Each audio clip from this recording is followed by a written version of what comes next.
वाल्या जनपद के सुखपुरा थाना अंतर्गत घोसवटी गांव के रहने वाले अजय तिवारी के परिवार ने दूसरे पक्ष पर किडनैपिंग का आरोप लगाया और मामले को लेकर पुलिस लगातार जांच पड़ताल में जुटी हुई है। दरअसल 30 अप्रैल को गांव में शादी समारोह में आए हुए थे कुछ लोगों द्वारा अजय तिवारी के बेटे मृत्युंजय तिवारी के साथ मारपीट और झगड़ा किया और मामले में अजय तिवारी की तहरीर पर पुलिस ने दूसरे पक्ष के लोगों के खिलाफ मुकदमा दर्ज कर लिया है और 151 के तहत कार्रवाई की। इस दौरान 3 में बेटे को मृत्युंजय तिवारी ने आरोप लगाया कि दूसरे पक्ष के लोगों ने उसके पिता का अपहरण किया है। मामला इतना दूर पड़ा कि पुलिस के लिए भी यह मामला सरदर्द बन गया है। तभी सोशल मीडिया पर मृत्युंजय तिवारी को रिक्शा से उतरते किसी दुकान में जाते सीसीटीवी कैमरे के फुटेज वायरल हो रहे हैं। बलिया के एसपी ओमवीर सिंह ने बताया कि अजय तिवारी की सकुशल वापसी हो गई है और उन्होंने स्वीकार किया है कि उनके परिवार द्वारा लगाए गए किडनैपिंग के आरोप झूठे हैं। पुलिस अब इस मामले में अजय तिवारी के परिवार द्वारा लगाए गए अपहरण के झूठे आरोप पर कानूनी कार्रवाई की तैयारी कर रही है। 3/4 मई की घटना है। 4 तारीख के सुबह डायल 112 के माध्यम से सूचना सुखपुरा थाने को मिली थी कि थाना क्षेत्र के घोसवटी गांव के एक अजय तिवारी जी हैं, जिनका 10-12 मोटरसाइकिल और एक 4 व्हीलर पे कुछ बदमाश आए और अपहरण करके ले गए। इस सूचना पे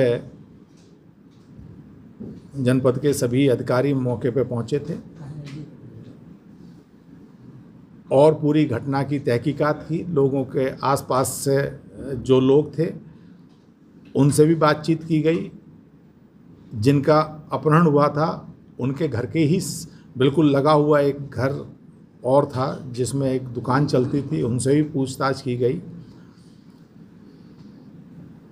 और परिजनों द्वारा इस घटना की पृष्ठभूमि में ये बताया गया था कि 29/30 में उस गांव में एक शादी थी जिसमें बारात के कुछ लोग जो अपहृत हैं, उनके घर के सामने जो एक गुप्ता जी हैं, उनकी दुकान है, वहाँ पे सिगरेट इत्यादि लेने आए थे।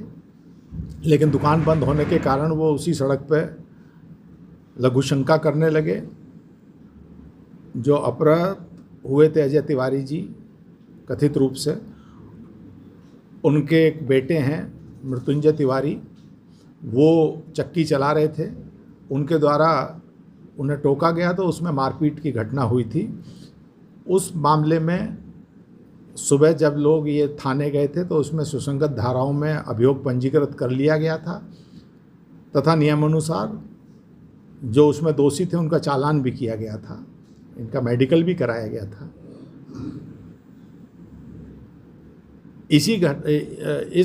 ये पूरी घटना जो 4 तारीख की सुबह अपहरण की घटना थी उसकी पृष्ठभूमि में थी और ये आरोप लगाया गया था कि उस 30 तारीख वाली घटना में समझौता करने के लिए किया गया था।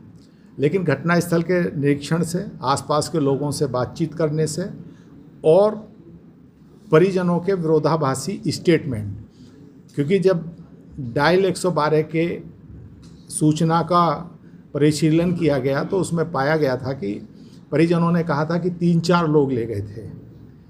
बाद में आरोप लगा कि 10-12 मोटरसाइकिल पे 30-35 लोग आए थे। तो ये अपने आप में ही एक संदेह पैदा कर रहा था। लेकिन क्योंकि अपहृत की कोई जानकारी नहीं मिल रही थी तो हमारी टीमें इसमें हर तरीके से लगी हुई थी, टेक्निकल तरीके से भी, आसपास के सीसीटीवी, यद्यपि ये देहात का मामला था लेकिन फिर भी कुछ सीसीटीवी हम लोगों को प्राप्त हुए। लेकिन कहीं इतनी बड़ी संख्या में रात में 2-2:30 बजे गाड़ियों के मूवमेंट नहीं मिला था। कल शाम को जब हम कार्यालय में बैठे हुए थे तो एक सज्जन आए, बदहवास स्थिति में थे। जब उनसे पूछा तो उनके द्वारा बताया गया अपना नाम अजय तिवारी। जब उनसे पूछताछ की गई तो पहले तो उन्होंने कुछ चीज़ें बताई। यहाँ एक और मैं आपके संज्ञान में लाना चाहूँगा कि कल जब वो आए थे उससे पहले परसों 11 तारीख में शाम को एक वीडियो वायरल हुआ था सोशल मीडिया में ही, जिसमें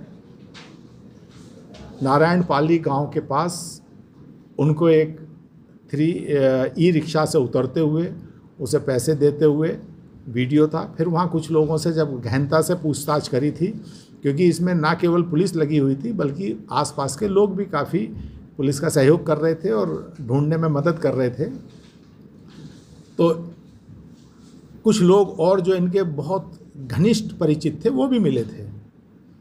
जब कल कार्यालय में आए और थोड़ी सी इनके द्वारा इधर उधर की बात की गई, जब इन्हें सच्चाई बताई गई तो इनके द्वारा ये स्वीकार किया गया था कि ये खुद ही कुपित होकर, इन्हें ये लग रहा था कि वो जेल नहीं गए 29/30, लेकिन उसमें जो वैधानिक कार्रवाई थी वो पुलिस द्वारा की गई थी, उसी से कुपित होकर ये रात में चले गए थे।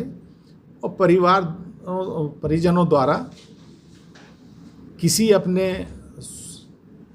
प्रयोजन से इस तरह की घटना को प्रतिबंधित किया गया और ये आरोप लगाए गए थे और वो सकुशल आ गए हैं, सारी चीज़ें बता रहे हैं, परिवार को सुपुर्द कर दिया है। और जिन गलत तथ्यों पे ये मुकदमा लिखाया गया था उन पे भी राय लेते हुए वैधानिक कार्रवाई की जाएगी। Thank you.